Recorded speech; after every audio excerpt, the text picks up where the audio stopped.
He asks, what sort of random event could push us past our inevitable civilizational decline?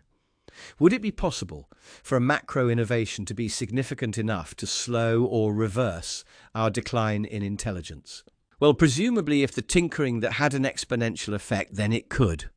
What do you think? A lot of libertarians talk about CRISPR and embryo selection and other gene editing techniques, so in theory, if these techniques could be used properly.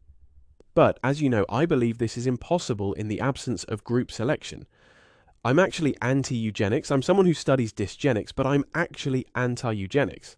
I don't believe these techniques can be used properly at all in any way other than that which will make the situation worse for everyone.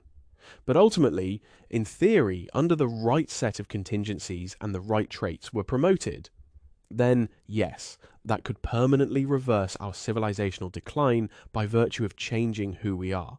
But I'd also say there are some other macro innovations that don't have to transform us genetically, but could still prop up civilization. One would be the development of truly general artificial intelligence. So we could use the artificial general intelligence to do all the thinking for us. We wouldn't have to think. We could just live lives of luxury and have the AIs do all the thinking for us. And we can degenerate into the Eloi in the H.G. Wells novel, The Time Machine.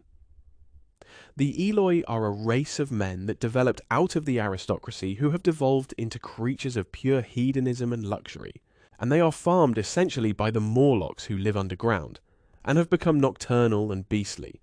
And they farm the Eloi, and when the Eloi reach a critical number, they'll cull them and eat them. It's an interesting exploration into the loss of group-selected traits. So maybe we'll end up in that kind of a situation, like the Matrix, living inside goo pods and hooked up to artificial reality in Zuckerberg's metaverse.